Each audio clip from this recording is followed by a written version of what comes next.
नमस्कार. आपण मागच्या अध्यायामध्ये मानचित्र, नकाशे म्हणजे टोपोग्राफिकल मॅप याचा अभ्यास केला.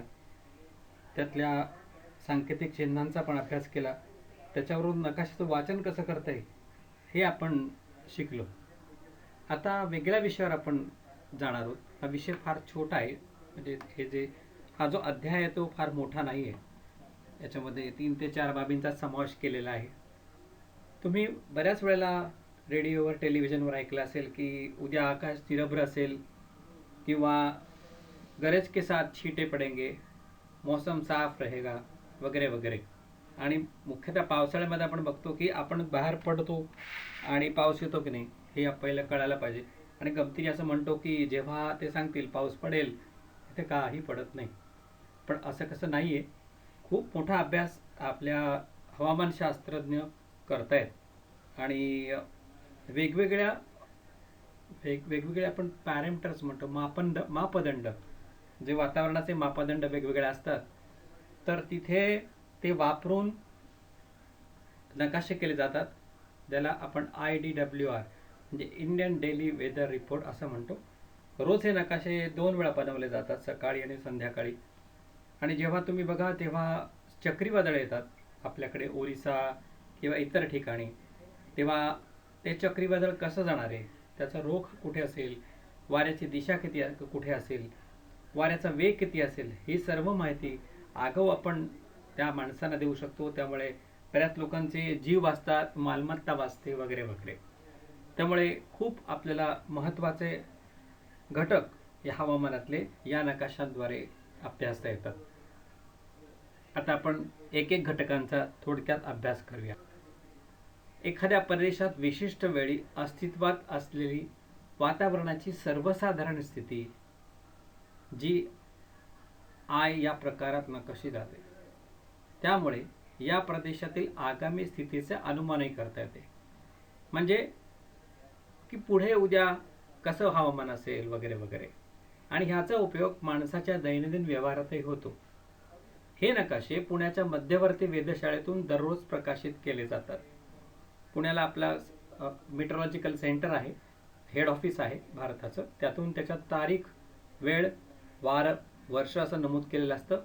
आणि हे नकाशे तयार करताना आपल्याला जी माहिती लागते ती माहिती कशी आपण मिळवतो, तर उपग्रहाद्वारे, जहाजांद्वारे, आकाशात सोडलेल्या फुग्यांद्वारे, किंवा एक इथे लिहायचं राहिलं तर आपली जी विमानं असतात त्याच्यामध्ये असणारे काही उपकरणं असतात, त्याच्यामध्ये हवेची स्थिती कशी आहे वगैरे वगैरे ही घेऊन ती नुसतीच करता येत नाही, तर वेगवेगळ्या ठिकाणून ही माहिती गोळा केली जाते. आता नकाशामध्ये तुम्ही पुढे बघाल ते आपले काही केंद्र आहेत जिथे ही माहिती गोळा केली जाते.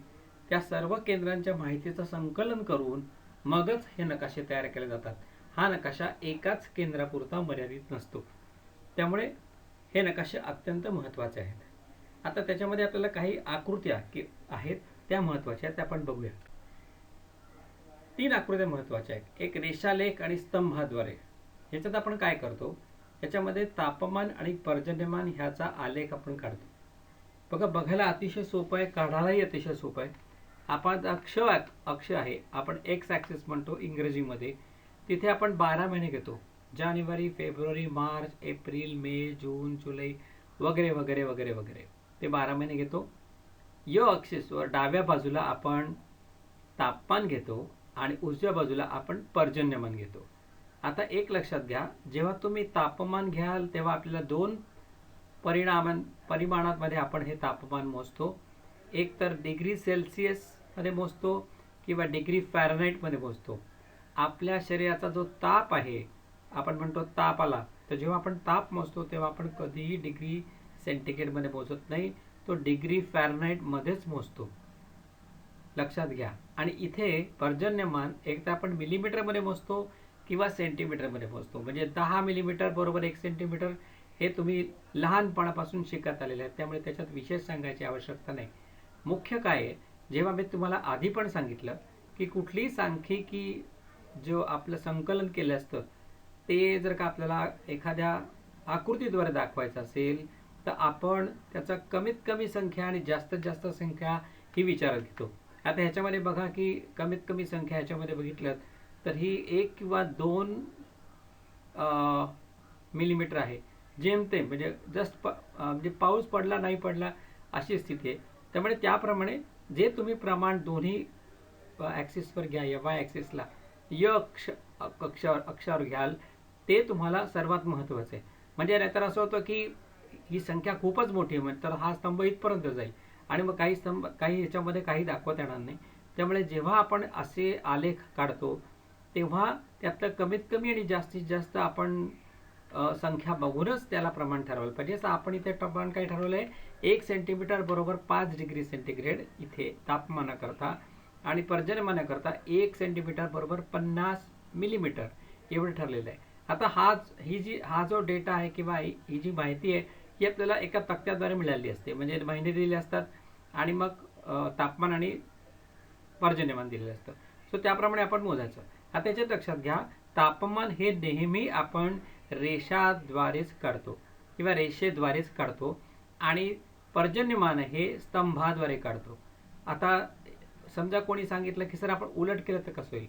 बघा आता इथे तर जानेवारी फेब्रुवारी मार्चमध्ये काहीच पर्जन्यमान नाही आहे. काही वेळेला असं होतं काही ठिकाणांमध्ये पाऊस पडतच नाही काही महिन्यामध्ये. तर आपण जिथे जर का ती जर का रेषा दाखवली तर ही रेषा ही खंडित होण्याची शक्यता असते. बघा तापमान हे कुठल्याही प्रदेशामध्ये 12 महिन्याकरता उपलब्ध असतं. बघा तापमान हे कुठल्याही केंद्राला 12 महिने उपलब्ध असतं, पण पर्जन्यमान हे सगळ्याच 12 महिन्यात उपलब्ध होईल अशातला भाग नाही. जेव्हा जेव्हा जे केंद्र जिथे असेल, पुणे असेल, धर्मशाळा असेल, दिल्ली असेल, त्या तिथे पाऊस पडेल त्या महिन्यामध्ये आपल्याला पर्जन्यमान हे उपलब्ध होतं. म्हणून नेहमी पर्जन्यमान हे स्तंभाद्वारे काढलं जातं. आता ह्याच्यामध्ये बघा, ह्याच्यामध्ये तुम्हाला विचारलं की कुठल्या महिन्यामध्ये तापमान जास्त आहे, तर बघा इथे बघितलं तर मे मध्ये तापमान सर्वसाधारणपणे 29 डिग्री सेल्सिअस एवढं आहे. हे बघा हे पीक एक दिसतंय आणि दुसरं हे पीक आहे म्हणजे शिखर आहे ते ऑक्टोबरमध्ये, जेव्हा आपल्याकडे म्हणतो मे महिन्यात उकाडा असतो आणि ऑक्टोबर हीट म्हणतो सर्वसाधारणपणे, हा प्रचलित शब्द आहे.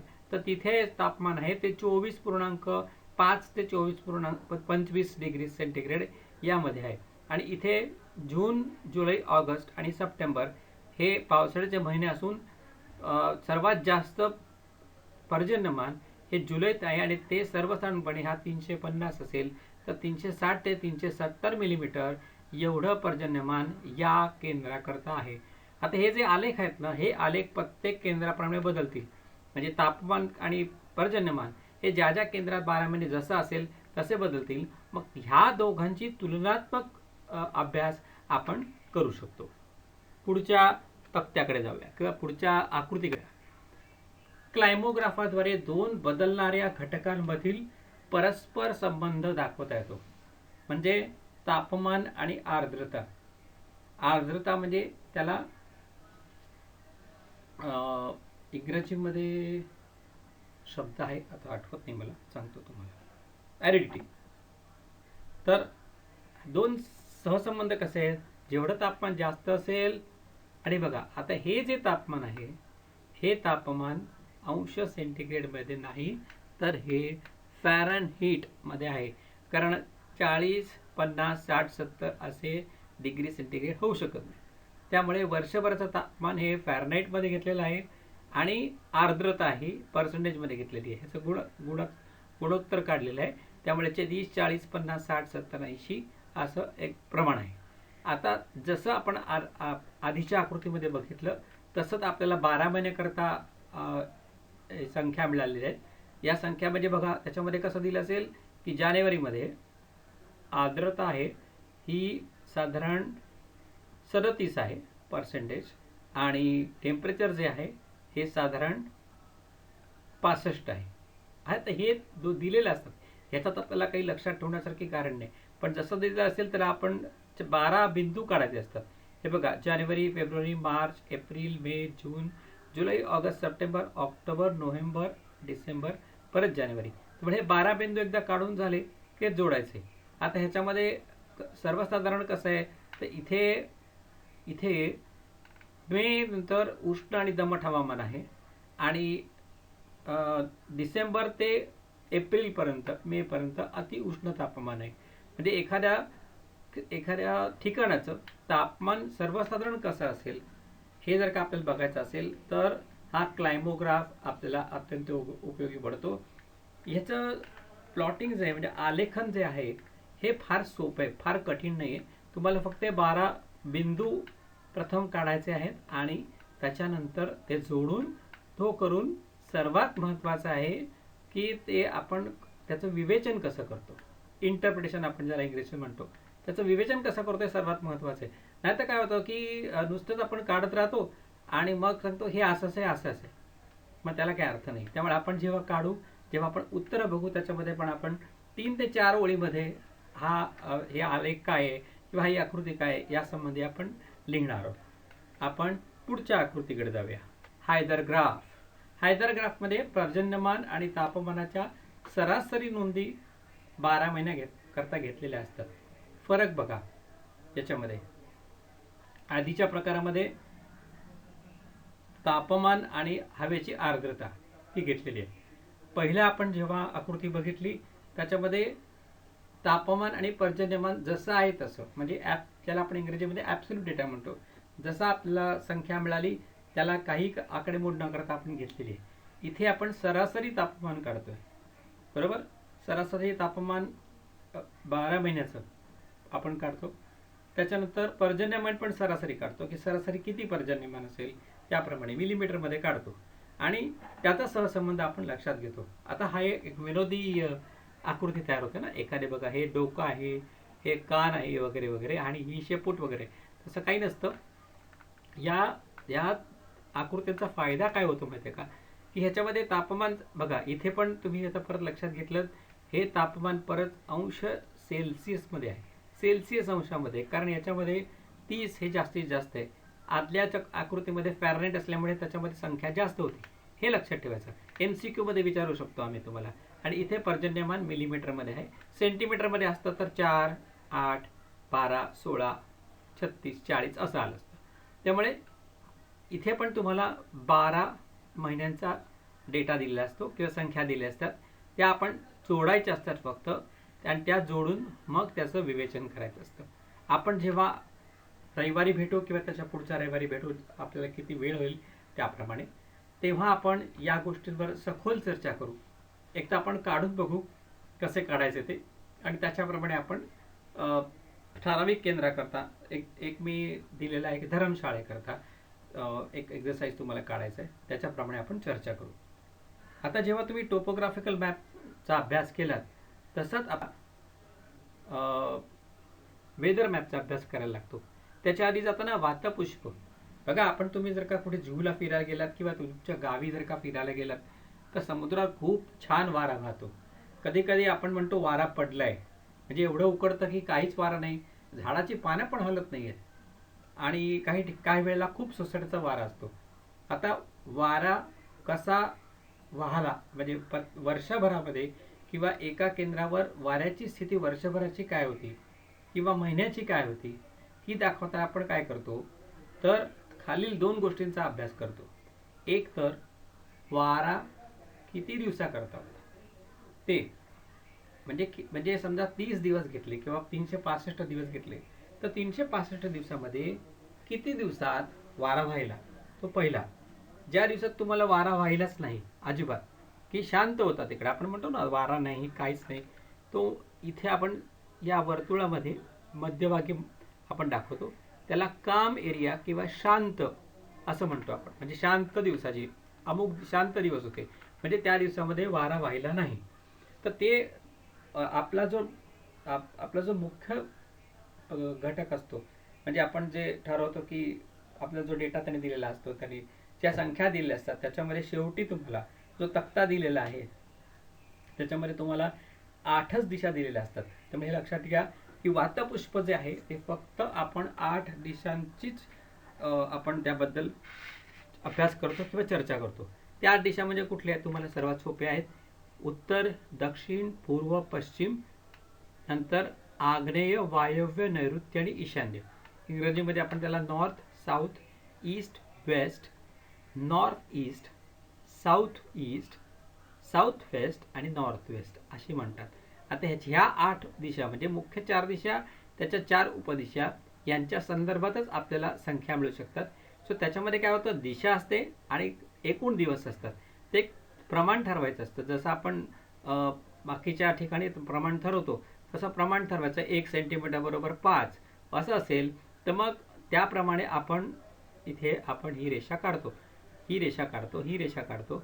काही ठिकाणी बघा, आता तुम्हाला विचारलं की ह्या आकृतीमध्ये कुठल्या दिशेला वारा जास्त व्हायला, तर कोणीही लहान मुलगा पण सांगेल पश्चिम आणि वायव्य दिशेला या वर्षामध्ये जास्त वारे व्हायले आणि शांत शांत दिवस हे फार कमी होते, छोटे. बघा, जर का शांत जे जास्त असेल तर हे जे वर्तुळ आहे ते मोठं असेल. हे पण प्रमाणामध्येच घेतलं पाहिजे. त्यामुळे तसं आपण घेऊन आपण काढतो. त्यामुळे एखाद्या ठिकाणची वाऱ्याची वार्षिक परिस्थिती समजण्याकरता या आकृतीचा अतिशय फायदा होतो.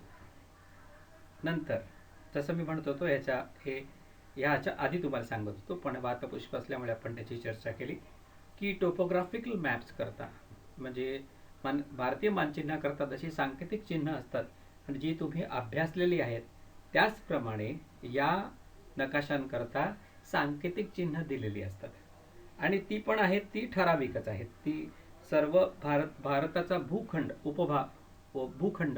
म्हणजे त्याच्यामध्ये पाकिस्तान, भारत, नेपाळ, बांगलादेश, बर्माचा थोडा प्रदेश, श्रीलंका हे देश येतात. तर त्याच्याकरता ही ठराविकच चिन्ह, सांकेतिक चिन्ह ठरवली गेलेली आहेत आणि त्याचा आपण उपयोग करतो. त्यात ही कुठली आहे ती बघूया आणि त्याच्यात आपल्याला काय काय माहिती मिळते. तर पण त्याच्या आधी आपण जरा विवेचन बघूया की स्थलदर्शक नकाशाप्रमाणेच या नकाशातही हवेची स्थिती बघा काय काय दाखवते. हवेची स्थिती, आकाशातील ढगाचं प्रमाण, आपण कधी कधी म्हणतो ना खूप ढगाळलेलं आकाश आहे किंवा कधी म्हणतो खूप निरभ्र आकाश आहे, वा किती छान दिसतंय. समुद्राची स्थिती, आपण कधी समुद्रावर जातो तेव्हा तो शांत असतो समुद्र, कधी कधी खूप खवळलेला असतो. तर हे दर्शवण्याकरता सांकेतिक चिन्हे आणि खुणांचा वापर होतो. त्याचबरोबर हवेच्या दाबाचे वितरण, वायुभार रेषेचा कल यावरून आगामी काळातील हवामानाच्या स्थितीचा अंदाज व्यक्त करता येतो आणि या वायुभार रेषांच्या एकमेकावरील अंतरावरून बघा समुच्च रेषेकरता मी सांगितलं तुम्हाला त्याच्याचप्रमाणे अंतरावरून आवर्त किंवा प्रत्यावर्त अशी स्थिती ओळखता येते, ज्याला आपण इंग्रजीमध्ये सायक्लोन्स आणि अँटी सायक्लोन्स असं म्हणतो.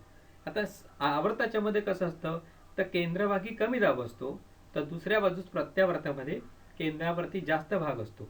म्हणजेच सायक्लोन किंवा आवर्तामध्ये हवा मध्यभागी किंवा केंद्रभागी खेचली जाते आणि प्रत्यावर्तामध्ये ती मध्यभागातून किंवा केंद्रभागातून बाहेर फेकली जाते. एक आत फेकतात त्याला आवर्त म्हणतात आणि बाहेर फेकतात त्याला प्रत्यावर्त म्हणतात. आता पुढे जायच्या आधी 2 गोष्टी पक्क्या लक्षात ठेवा ज्या तुम्हाला या नकाशा संबंधाच्या दृष्टीने खूप उपयोगी पडतील. एक आहे की जेव्हा तापमान जास्त असेल, आता त्याच्या आधी आपण वायुभार म्हणजे काय समजून घेऊ. रेषा, आपण जशा समुच्च रेषा बघितल्या मानचिन्हामध्ये तशा ह्या ज्या वायुभार रेषा असतात या रेषा समान भार म्हणजे ज्याला आपण प्रेशर म्हणतो या जोडतात. जिथे जिथे समान भार आहे म्हणजे 1000 आहे, 980 आहे, 960 आहे, प्रेशर हवेचा दाब तो जिथे जिथे समान असेल त्या ठिकाणी जोडणाऱ्या रेषा त्याला आपण समभार रेषा असं म्हणतो. समभार रेषा म्हणतो आणि वायुभार रेषा म्हणतो. तर सांगायची गोष्ट की तापमान आणि हवेचा दाब किंवा प्रेशर याच्यामध्ये उलट संबंध आहे, सहसंबंध नाही, उलट संबंध आहे. म्हणजे कसं आहेत बघा, जिथे तापमान जास्त असेल तिथे भार हवेचा दाब हा कमी असतो. परत सांगतो, जिथे तापमान जास्त असेल तिथे हवेचा दाब कमी असतो, जिथे तापमान कमी असेल तिथे हवेचा दाब जास्त असतो आणि हवा नेहमी जास्त दाबाकडून कमी दाबाकडे जाते. म्हणजेच दुसऱ्या अर्थाने हवा ही जास्त दाब म्हणजे काय, तर कमी तापमान. तर हवा नेहमी कमी तापमानापासून जास्त तापमानापर्यंत जाते. उदाहरणार्थ, आपण नैऋत्य मोसमी वाऱ्याच्या प्रदेशामध्ये किंवा त्या हवामानामध्ये नेहमी भारताचा उपखंड आहे. तर नैऋत्य मोसमी वारे कसे वाहतात, तर आपली जी जमीन आहे ती फार लवकर तापते. मे महिन्यामध्ये मार्चपासून उन्हाळा चालू होतो, त्यामुळे जमीन खूप जास्त तापलेली असते. त्या मानाने समुद्राचं पाणी हे कमी तापलेलं असतं. म्हणजे जिथे जास्त वायुभार असतो किंवा हवेचा दाब असतो, जमीन तापल्यामुळे जिथे जास्त तापमान आहे तिथे कमी भार असतो. आता मी मगाशीच सांगितलं की हवा ही जास्त दाबाकडून कमी दाबाकडे जाते.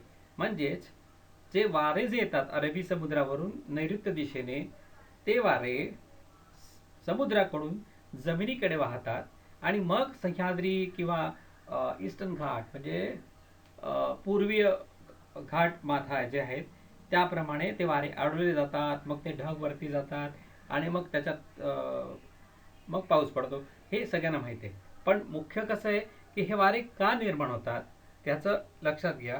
की परत एकदा सांगतो की विरुद्ध एकमेकांच्या विरुद्ध संकल्पना आहेत त्या, की जिथे जास्त तापमान असेल तिथे कमी दाब असतो, जिथे जास्त कमी तापमान असेल तिथे जास्त दाब असतो.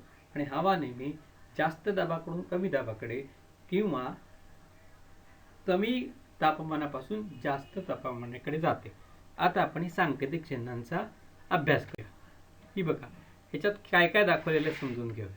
आता वाऱ्याचा वेग हा ताशी. हे बघा, आता ही जी रेषा दाखवलेली आहे ना, ही रेषा ह्या रेषेच्या आधी दाखवलेली आहे. म्हणजे इथे रेषा संपते तिथे दाखवलेली नाही. ही रेषा 5 नॉटची आहे. ही रेषा म्हणजे जिथे संपते रेषा तिथे 10 दाखवलेली आहे आणि इथे त्रिकोण दाखवलेला आहे. तर हे समजा 20 नॉट असेल तर 10च्या या 2 रेषा असतील आणि एक 5ची छोटी रेषा. ही रेषा ही या रेषेपेक्षा मोठी आहे, ही रेषा छोटी दाखवली असते. त्यामुळे वाऱ्याचा ताशी दर, आता ही जी रेषा आहे ही रेषा वाऱ्या कुठल्या दिशेने वाहत होता हे आपण जे मागच्या वातपुष्पामध्ये बघितलं त्या दिशेने ही रेषा दाखवली असते. म्हणजे वायव्य असेल ते अशी रेषा दाखवतील किंवा दक्षिणेकडे असेल तर अशी रेषा दाखवतील आणि मग त्याचा वेग काय होता तसा दाखवतील. त्यामुळे एक आपल्याला कळलं की वातावरणाची परिमाणं काय आहेत, तर एक तर वाऱ्याचा दर. वाऱ्याचा दर म्हणजे ताशी किती वेगाने वारे वाहत होते. दुसरं पर्जन्यमान सेंटीमीटरमध्ये 0.25 ते 0.74 मध्ये आडवी रेषा दाखवली असते आणि 0.75 ते 1.49 सेंटीमीटरमध्ये हा एल शेपमध्ये ल या अक्षरासारखा दाखवलेला असतो. आता आकाशातील ढगाचं प्रमाण बघा, आपण म्हणतो ना की आकाश ढगाळलेलं आहे, पूर्ण आहे, अर्ध आहे. ह्याच्यामध्ये सर्वात सोपं कसं आहे माहिती आहे का, 1/4 ढगाळलेलं आकाश आहे, अर्ध ढगाळलेलं आकाश आहे, 3/4 ढगाळलेलं आकाश आहे आणि संपूर्ण ढगाळलेलं आकाश आहे. हे समजायला सोपे आहेत की नाही, पाव, अर्धा, पाऊण आणि पूर्ण. आता ह्याच्यात थोडा फरक कसा केला आहे, 1/8 ढगाळलेलं आकाश आहे. हे जे आहे ना, हे जी संख्या मिळतात ना त्यावरून ठरवले जातात. ह्याच्या बरोबर उलट 7/8 ढगाळलेलं आकाश आहे. बघा, म्हणजेच पूर्ण ढगाळलेलं नाही आहे, थोडा भाग बाकी आहे. आणि इथे कसं आहे, पूर्ण निरभ्र नाही आहे, थोडं ढगाळलेलं आहे. म्हणजे 1/8 आणि 7/8 हे एकमेकांच्या विरुद्ध आहेत. लक्षात ठेवायला सोपे. बघा, पाव, अर्धा, पाऊण, पूर्ण, 1/8, 7/8 आणि 5/8. म्हणजे ह्याच्यामध्ये काय फक्त दिलं आहे, अर्धा आणि एक रेषा उरलेली आहे आणि असं लक्षात ठेवायचं. मग अंधुक प्रकाश आहे किंवा उंच ढगाने आच्छादलेलं आहे, मध्यम किंवा कमी उंचीच्या ढगाने आच्छादलेलं आहे. म्हणजे आकाशाची स्थिती आपल्याला कळते.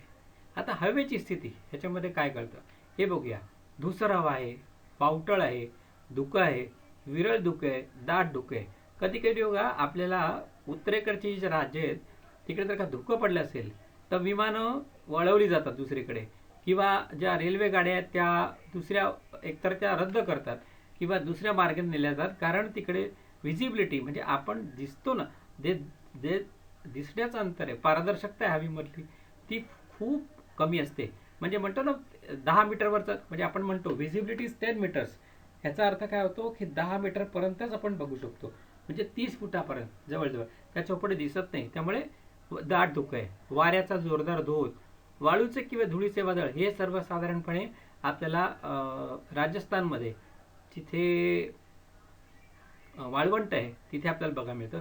हिमवृष्टी ही आपल्याला जिथे जिथे बर्फ पडतो तिथे बघायला मिळते. म्हणजे उत्तरेकडील सर्व राज्ये म्हणजे लडाख आहे, जम्मू काश्मीर आहे, नंतर उत्तरांचल आहे, उत्तर प्रदेशचा काही भाग आहे जिथे ते बर्फवृष्टी हिवाळ्यामध्ये होते ती.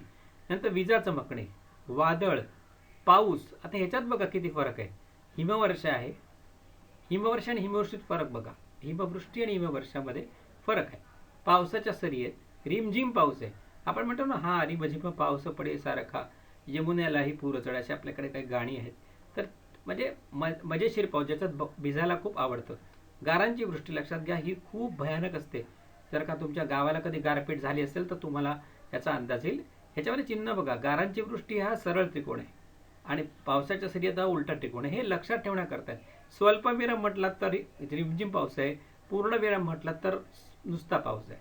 आता समुद्राची स्थिती बघूया. समुद्रामध्ये कशी आहे, लाटांची दिशा कशी आहे ती दाखवली जाते. कुठल्या दिशेला लाटा असतात ते इथे दाखवलं जातं. हे बघा, इथे इथे दाखवलं जातं. नंतर शांत समुद्र आपल्याकडे म्हणतो ना, कधी कधी शांत आहे, साधारण समुद्र आहे, समुद्रामध्ये थोडासा बदल आहे, समुद्राची स्थिती मध्यम आहे, खूप खवळलेला समुद्र आहे आणि अति जास्त खवळलेला समुद्र आहे आणि उंच लाटांनी वेष्टिलेला समुद्र आहे, अति उच्च लाटांनी वेष्टिलेला समुद्र आहे आणि अत्यंत विलक्षण बदललेला समुद्र आहे. आता एक एक चर्चा करू. शांत समुद्र आपल्याला माहिती आहे, साधारण समुद्र माहिती आहे, खवळलेला माहिती आहे आणि अति जास्त खवळलेला. म्हणजे पौर्णिमा आणि अमावस्येला बघा, तुम्ही कधी समुद्रावर गेलात ना तर खवळलेला असतो समुद्र. आणि आपल्याला पावसाळ्यामध्ये नेहमी सांगतात की समुद्र खवळलेला आहे, 4 नंबरचा बावटा लावलेला आहे, त्यामुळे मासेमारी करण्याकरता कृपया आपण समुद्रात जाऊ नये. उंच लाटांनी वेसल्या म्हणजे जिकडे खूप खूप मोठ्या लाटा येतात. तुम्ही जर का यूट्यूबला कधी जर का तिकडे लिहिलं की नॉर्वे स्वीडनमध्ये बोटींपेक्षाही मोठ्या लाटा येत असतात आणि त्यातनं ते मार्गक्रमण करत असतात. कधी कधी बोटी बुडतात. त्यामुळे उंच लाटांनी वेसलेला समुद्र आहे. अति उंच लाटा आहेत म्हणजे अतिशय उंच 10-20 मीटरच्या लाटा येतात.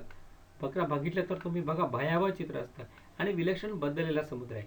आता या ज्या सांकेतिक चिन्ह आहेत किंवा खुणा आहेत ना, ह्या भारत उपखंडाला लागू होणारे आहेत आणि त्याचं विवेचन आपण करायचं आहे. आता आपण प्रश्न कसे विचारणार आहोत ते नंतर त्याचा अभ्यास करूया. पण ह्याच्यावरून आपल्याला हवामानाची स्थिती त्या केंद्राची एक लक्षात घ्या की जेव्हा तुम्ही नकाशा बघाल तेव्हा पण मी सांगेन की आपल्याकडे ठराविक केंद्रामध्येच किंवा ठराविक जागीच आपल्याला ही वर्तुळ दिसतात. ही का दिसतात तर ही जी आहेत ती हवामानाचा जो अभ्यास आहे किंवा संकलन आहे, जे संख्या म्हणजे डेटाचं हवामान वेगवेगळ्या ठिकाणून आलेला केंद्रातून आलेला जो डेटा असतो, जे आकडे असतात ते पुण्यामध्ये संकलित केले जातात आणि त्याचा अभ्यास करून मग आपण नकाशा करतो आणि मग त्याच्यावरून त्याचं विवेचन करतो. त्यामुळे जिथे जिथे ठिकाणं आहे, जिथे जिथे आपल्याला तापमानाविषयी, हवामानाविषयी, हवेविषयी, ढगाळाविषयी अशी माहिती संकलित केली जाते, त्या ठिकाणीच फक्त ही वर्तुळं असतात. आता बघा, चक्रीवादळाची स्थिती आपण म्हणत होतो आवर्त आणि प्रत्यावर्त. ह्याच्यामध्ये मुख्य म्हणजे कसं आहे बघा, आवर्तामध्ये केंद्रभागी ह्या केंद्रभागी हे जे वायुभार आहेत ते कमी होत जातात बघा, 90, 70, 50 आणि 30. म्हणजेच हवा इथे खेचली जाते. आणि इथे किती आहे बघा, 1, 2, 3, 4, 40 नॉट आहे. इथे 1, 10, 20, 30, 40, 45 नॉट आहे. इथे परत 1, 2, 3, 4, 40 नॉट आहे. इथे 50 आहे बघा या ठिकाणी. त्यामुळे हा गर्र फिरतो, ही हवा गरगर फिरून आतमध्ये ओढली जाते. याच्या उलट बघा, हे बघा ते बाण कसे दाखवलेत बघा, हे बाण असे आहेत आणि हे बाण आहेत ते असे आहेत, उलटे आहेत. त्यामुळे इथे ही हवा इथून फेकली जाते, ही हवा आतमध्ये येते, अशी येते आणि ही हवा फेकली जाते. इथे बघा की इथे जास्त आहेत आणि इथे कमी आहेत. त्यामुळे इथे पण किती आहेत बघा, 10, 20, 30 नॉट आहेत. 1, 2, 3, 10, 20, 30, 30 नॉट आहेत सगळीकडे आणि ही वाही केंद्रबिंदूपासून फेकली जाते. त्यामुळे हे प्रत्यावर्त, ह्याला आपण अँटी सायक्लोन म्हणतो. आता जरा विवेचन करूया. अशा नकाशांचे वाचन करताना हवामानातील विविध घटकांचा व मापदंडांचा विचार केला जातो. भारताच्या बाबतीत बोलायचं झालं तर प्रामुख्याने मान्सूनचे प्रकार असून हवामान उपखंड, त्यामुळे हवामानाच्या उपखंडात पाऊस पडतो, जे आपण म्हटलेलं आहे. आता हा नकाशा वाचताना हवामान संबंधी विचारात घ्यायच्या बाबी कुठल्या आहेत, तर वायुभरातील तफावत म्हणजे किती फरक आहे, कमी हवेचे प्रदेश, जास्त हवेचे प्रदेश, भाराचे प्रदेश, समभारातील उतार म्हणजे आपण ज्याला ग्रेडियंट म्हणतो, वाऱ्याची दिशा आणि वेग, आकाशाची आणि ढगांची स्थिती, हवेची स्थिती, समुद्राची स्थिती आणि पर्जन्यमान. आता हे आपण उदाहरणाद्वारे बघूया. बघा हा नकाशा आहे. या नकाशात काय काय दिले बघा. जी सांकेतिक संज्ञा आपण आता बघितली ती त्याचा तक्ता इथे दिलेला आहे. परीक्षेमध्ये तुम्हाला हा तक्ता येणार नाही, पण काही ठराविक केंद्राकरताच आपण विचारू, जी केंद्र तुम्हाला सहजपणे ओळखता येतील. आता काय काय दिले बघा. इंडियन डेली विथ रोबोट शुक्रवारी 15 जुलै 1966 साली सकाळी 8:30 वाजता हा जो नकाशा आहे तो केलेला आहे, बरोबर. या नकाशामध्ये बघून घेऊया. आता बघा, जे जे म्हणतो की समदाबाच्या रेषा हा किती आहे, हा 998 फिगर आहे ही. हा समभार असा आहे, म्हणजेच पंजाब, हरियाणाचा थोडा भाग, राजस्थानचा उत्तरेचा भाग आणि पाकिस्तान म्हणजे मध्य आणि पश्चिम पाकिस्तान इथे कमी भार आहे. या उलट हा भार या दिशेला म्हणजे साऊथ ईस्टर्न दिशेला वाढत जातो. बघा ना, असा वाढतोय भार. त्यामुळे कशा आहेत त्या भागा, रेषा 1000 आहे, हां, ही 98 होती, ही 1000 आहे, ही 1002, 1004, 1006, 1008, 1010, ही 1010. ही रेषा अशी आहे. या रेषा अशा गेलेल्या आहेत. या समभार रेषा आहेत, म्हणजे जिकडे जिकडे भार सारखा असेल तिथे. आता बघा, ह्या रेषांचं जे डिस्ट्रीब्युशन आहे, विवरण जे आहे ना, हे एखाद्या देशापुरतं मर्यादित नाही आहे, हे उपखंडाकरता मर्यादित आहे. त्यामुळे जो अभ्यास करायचा असतो तो सर्व रीतीने सर्वानुकष अभ्यास असा आपला झाला पाहिजे. आता याच्यामध्ये बघा सेंटर्स आहेत, जिथे जिथे सेंटर्स दिलेली आहेत ना, तिथे तिथे आपल्याला हवे म्हणजे जे संकलन केलं जातं त्या त्या ठिकाणी आहेत. बघा मध्ये कुठेही सेंटर्स नाही आहेत, केंद्र नाही आहेत. तर इथे बघा हे पूर्ण भरलेलं आकाश आहे, हे पाऊण भरलेलं आकाश आहे, हे 7th 8th ऑफ स्काय आहे. हे बघ, हे सगळे 7th 8th म्हणजे सर्वसाधारणपणे आच्छादित आहेत. आणि इथे काय आहेत, हे आपण म्हणतो ना, इथे त्यांनी दिले तर क्लाउड्स, ती जर क्लाउड्स विचार कवर्ड हाय क्लाउड्स आहेत. नंतर आपण वाऱ्याची दिशा बघूया. बघ ह्याच्यामध्ये कसं आहे, ह्याच्यामध्ये आहे हाफ स्काय, हा जर का बघितलं तुम्ही, आणि ही दिशा दिलेली बघा, ही दांडी दिली आहे, एक मोठी रेषा आणि एक छोटी रेषा आहे, म्हणजेच पश्चिमेकडे हे वारे वाहत आहेत आणि 15 नॉट याचा स्पीड आहे. सोपं आहे बघा करायला, की लक्षात ठेवायचं फक्त की एक पूर्ण फक्त रेषा असेल. तर इथे बघा, इथे काही दिलेलं नाही माहिती, त्यामुळे वाऱ्याची दिशा कुठली आहे, तर ही साऊथ आहे आणि वेस्ट आहे. साऊथ वेस्टर्न डायरेक्शन म्हणजे नैऋत्य दिशेला वारे वाहत आहेत. किती वाहत आहेत ह्याची माहिती नाही, माहिती नसेल तर माहिती नाही. इथे बघा पश्चिम दिशेला वारे वाहत आहेत, 5-10 नॉट स्पीड आहे. इथे पश्चिम दिशेला वारे वाहत आहेत, 10 नॉट स्पीड आहे. आता आपण समुद्राची स्थिती बघूया. SI मॉडरेट आहे, म्हणजे बघा सर्वसाधारणपणे समुद्र आहे, अरेबियन सी, इथे पण मॉडरेट आहे, इथे शांत समुद्र आहे. बघा SI ला काय दिलं बघा, आपण इथे SI ला दिलं आहे स्लाईट आणि SM ला दिलं आहे स्मूथ. इथे बघा, इथे स्मूथ म्हणजे शांत समुद्र आहे, इथे थोडासा वेगवेगळा समुद्र आहे, इथे मॉडरेट आहे म्हणजे मध्यम प्रकारचा समुद्र आहे. म्हणजे खवळलेला समुद्र इथे कुठेच दिसत नाही, हे लक्षात घ्यायचं. त्याच्यानंतर अजून काय आपण बघायचं होतं, तर हवेची स्थिती. तर कुठे हवेची स्थिती दिली आहे का बघूया. बघा या केंद्रांमध्ये हवेची स्थिती असेलच, दिली असेलच अशातलाही भाग नाही, पण काही ठिकाणी असते, काही ठिकाणी नसते. त्यामुळे आपण जरा ह्याचं बारीक जरा बघूया कुठे दिसते का. पण मला तर सध्या इथे कुठे हवेची स्थिती ही फार दिसत नाही. त्यामुळे मूर्ख कसं आहे माहिती का, ह्याच्यात हवेची स्थिती जास्त का नसेल, कारण हा जुलैचा महिना आहे आणि भारतीय उपखंडामध्ये जुलैमध्ये आपल्याला पाऊस पडतो. आता ह्याच्यामध्ये स्काय ऑब्स्क्युअर्ड म्हणजे न दिसण्याचं स्काय, म्हणजे हे बघा इथे ना, म्हणजे आकाश दिसण्याकरता निरभ्र नाही आहे आणि पूर्ण ओव्हरकास्ट पण नाही आहे, मध्यम स्थितीचा आकाश आहे याच्यामध्ये. नंतर पुढे काही मिळते का बघूया. ह्याच्यामध्ये आपण तुम्हाला विचारलं कमी भागाचा पट्टा. तर कमी भागाचा पट्टा इथे आहे. हा बघा, हा जो कमी भाग आहे, कमी भार आहे, आणि इथे जास्त भार आहे. कधी काय आम्ही तुम्हाला विचारू, अरेबियन समुद्र आणि बंगालचा उपसागर ह्यातली परिस्थिती काय आहे, वेगवेगळी आहे. तर ती तुम्हाला फक्त 2 ते 3 ओळीमध्ये लिहायची आहे. याच्यावर तुम्हाला पूर्ण विवेचन करण्याकरता येणार नाही. पण जर का आपण रविवारी भेटलो आणि जर का वेळ राहिला, तर आपले आपले 3 एक्झरसाइज पहिले राहिलेत, तर वेळ राहिला तर आपण निश्चित त्याच्यावर चर्चा करूया आणि आपण हे सोडवून घेऊ. आणि त्याच्याप्रमाणे मी तुम्हाला 3 ते 4 ओळीमध्ये या नकाशाचं कसं विवेचन होईल ते आपण बघू. त्यामुळे आता इथेच थांबूया.